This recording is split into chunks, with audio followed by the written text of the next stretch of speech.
Baiklah, Assalamualaikum warahmatullahi wabarakatuh. Saya Nur Asia, NIM 1916030036. Saya dari kelas Manajemen Bisnis Syariah A. Tugas ini saya buat untuk memenuhi mata kuliah studi kelayakan bisnis, yaitu tentang proposal bisnis. Bisnis saya ini yaitu tentang bisnis Kitela. Langsung saja masuk ke presentasi saya berikut ini. Yang pertama yaitu bab 1, pendahuluan, bagian A atau pengantar. Pada zaman dahulu, orang membeli makanan hanya berpedoman pada rasanya yang enak dan murah, terutama bagi kalangan masyarakat menengah ke bawah. Dua hal inilah yang menjadi prioritas utama dalam membeli makanan. Mereka tidak begitu memikirkan kandungan gizi dan nutrisi yang terkandung di dalam makanan yang mereka beli.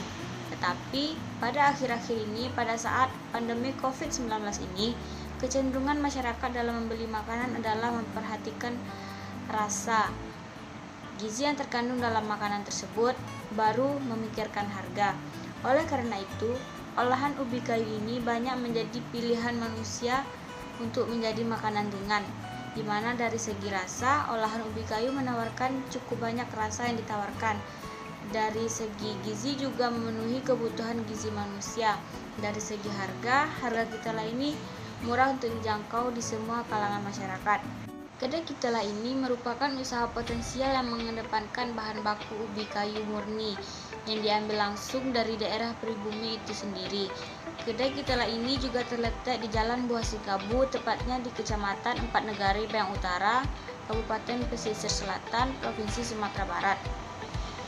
Kedai Kitela ini juga memberikan manfaat bagi kalangan masyarakat karena bahan mentah yang langsung didapat dari daerah tersebut. Selanjutnya yaitu tujuan dari usaha ini. Tujuan dari usaha ini ada 3. Yang pertama yaitu meningkatkan taraf hidup menjadi lebih baik. Yang kedua yaitu untuk menerapkan jiwa berwirausaha bagi masyarakat. Yang ketiga yaitu melatih kemandirian. Yang kedua yaitu aspek manajemen dan organisasi. Aspek manajemen dan organisasi ini ada pembahasan visi dan misi usaha. Visinya yaitu menjadikan usaha produksi Kitela sebagai usaha kecil menengah yang banyak diminati masyarakat, serta mendapatkan keuntungan baik di masyarakat sekitar maupun pribadi. Perumusan misi usahanya ada 4. Yang pertama yaitu 1. Proses produksi yang bersih dan sehat, baik dari tempat, alat, dan bahan-bahan yang digunakan. Yang kedua yaitu menerapkan pelayanan sikap yang sopan dan ramah. Yang ketiga yaitu menjaga cita rasa makanan. Yang keempat yaitu rasa yang khas dan harga yang terjangkau. Berikut saya tampilkan gambar dari Kitela tersebut. Ada gambar Kitelanya yang sebelum diolah, dan juga ada yang sesudah diolah, dan juga ada bumbunya. Selanjutnya yaitu struktur organisasi. Jabatannya ada 4. Yang pertama yaitu manajer, koki, pelayan, dan kasir. Jumlah karyawan dari masing-masing jabatan yaitu 1. Sedangkan pendidikan terakhir dari jabatan tersebut yaitu SMA. Nama-nama orang yang bekerjanya yaitu manajer saya sendiri Nur Asia, kokinya yaitu Lisa, pelayan saya sendiri Nur Asia, kasirnya yaitu saya sendiri Nur Asia. Selanjutnya yaitu bab 3, aspek pasar dan pemasaran. Segmentasi. Segmentasi pasar adalah pembagian calon konsumen berdasarkan karakteristik yang berbeda. Hal ini ditunjukkan menjadi beberapa kelompok pasar yang homogen. Jadi, calon konsumennya itu seperti anak-anak, remaja, maupun orang tua. Pemasarannya dapat dilakukan di sekitar daerah tersebut. Tujuannya agar lebih dekat dengan konsumen, serta pengeluaran biaya semua bisa ditekankan menjadi lebih murah. Selanjutnya yaitu targeting. Setiap kelompok yang ada di segmentasi dapat ditargetkan untuk memasarkan sebuah produk sesuai dengan kebutuhan, lokasi, dan karakteristik yang ada tersebut. Jadi ketika target pasar telah ditentukan, maka akan mudah mengembangkan strategi marketing yang dimiliki.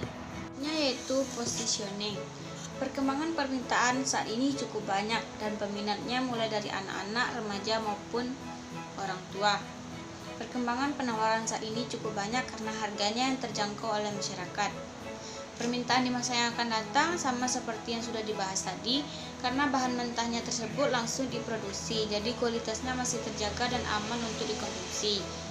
Rasanya juga bermacam-macam, yaitu ada balado, jagung manis, dan jagung bakar. Kedua yaitu analisis kelayakan pemasaran dari segi konsumen, produk, harga, promosi, serta distribusi dan pemasarannya. Dari segi konsumen, banyak yang menerima produk ini, terutama dari anak-anak kecil. Dari segi produk, rasanya enak, gurih, dan bahan mentah langsung dari sumbernya. Dari segi harga, terjangkau, mulai dari 5 ribuan, jadi anak-anak kecil banyak yang berminat dan juga orang-orang dewasa. Dari segi promosi, distribusi, dan pemasarannya, ketika orang membeli lalu bertemu dengan orang lain, maka dari sana juga bisa terjadi promosi antar konsumen yang mengkonsumsi produk tersebut, dan juga karena daerah jangkauannya yang tidak terlalu jauh, jadi pendistribusiannya juga bisa melalui sosial media yang dipesan melalui online. Yang ketiga yaitu analisis persaingan. Untuk saat ini di daerah sekitar tempat produksi, persaingan produk ini tidak terlalu banyak, bahkan bisa dibilang sedikit. Jadi memiliki peluang yang cukup besar dan memberikan keuntungan. Yang keempat yaitu program pemasaran. Program pemasarannya yaitu dengan tetap menjaga kualitas bahan baku dari ketela tersebut yang membuat kemasan yang menarik dan produk yang aman dikonsumsi serta mempromosikan secara online. Bab 4 yaitu aspek teknis dan teknologi. Yang pertama, evaluasi lokasi. Alamat atau lokasi yang akan dipilih yaitu daerah Pancontaba, Kecamatan Empat Negari Bang Utara, Kabupaten Pesisir Selatan, Provinsi Sumatera Barat. Pemilihan lokasi ini karena tempatnya yang strategis. Walaupun letaknya di perkampungan, tetapi peminatnya cukup banyak di daerah sini karena masyarakatnya yang cukup banyak dan menyukai cemilan ini. Yang kedua yaitu sarana dan prasarana. Sarana adalah segala sesuatu yang dapat dipakai sebagai alat dan bahan untuk mencapai maksud dan tujuan dari proses produksi tersebut. Sementara prasarana adalah segala sesuatu yang merupakan penunjang untuk terselenggaranya produksi tersebut. Sarananya yaitu seperangkat peralatan masak seperti sendok, garpu, wajan, kompor, kuali, dan lain-lain serta meja dan kursi. Sedangkan prasarananya yaitu alat yang akan digunakan seperti pondok untuk berjualan. Ketiga yaitu tenaga kerja. Hal produksi dilakukan langsung oleh saya sendiri tetapi juga dibantu oleh para karyawan. Ahli pemasaran yaitu yang memasarkan produk ini yaitu orang-orang sekitar, juga para pelanggan dan juga bisa melalui sosial media. Ahli sumber daya manusianya yaitu semua yang berkaitan dengan tenaga kerja dilakukan langsung dengan manual, mulai dari memotong bahan, memasak, sampai mengemas barang tersebut. Ahli keuangannya dilakukan secara langsung oleh pemilik. Tenaga kurirnya jika ada yang memesan secara online, barang akan diantar langsung oleh pemilik tersebut. Cleaning service-nya yaitu tempat atau alat yang dibersihkan langsung oleh pemilik produk tersebut. Yang keempat yaitu bahan utama.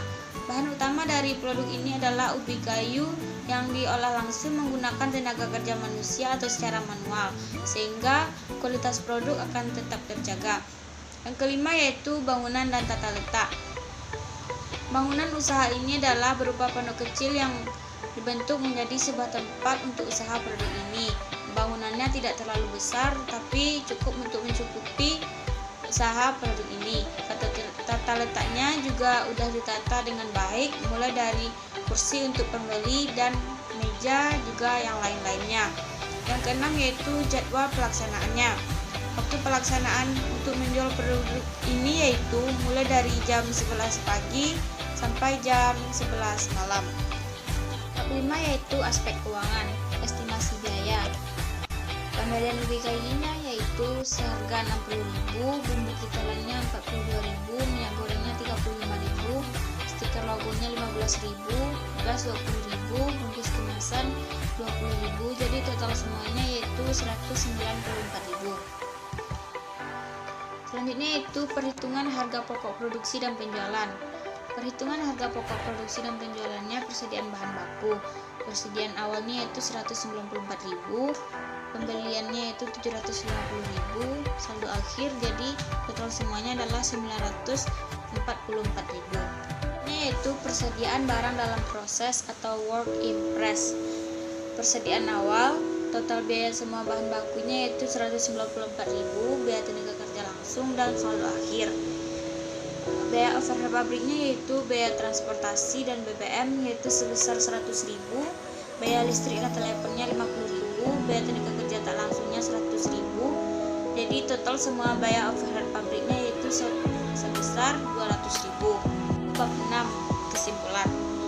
Dengan melihat bisnis plan produk secara keseluruhan, maka dapat disimpulkan bahwa produk saya ini memiliki prospek yang cukup bagus. Asumsi ini didasarkan atas beberapa hal. Yang pertama, dilihat dari segi produk, saya memiliki kekuatan produk dan produksi sendiri. Kitalah merupakan produk yang inovatif, yaitu mampu memanfaatkan umbi-umbian menjadi produk olahan berupa Nutella. Produk yang berbahan dasar umbi-umbian ini belum banyak dikenal masyarakat sehingga bisa menjadi trendsetter. Kami menargetkan modal kembali dalam jangka waktu 2 bulan. Hal ini disebabkan karena biaya variabel sumber daya manusia yang kami miliki menjadi lebih baik dan unggul. Untuk meningkatkan citra perusahaan dengan berbagai rencana kegiatan sosial sehingga publik menaruh kepercayaan terhadap usaha kami ini. Sekian presentasi proposal bisnis saya tentang bisnis Kitela ini. Semoga bermanfaat bagi kita semua. Lebih dan kurangnya mohon dimaafkan. Saya akhiri. Assalamualaikum warahmatullahi wabarakatuh.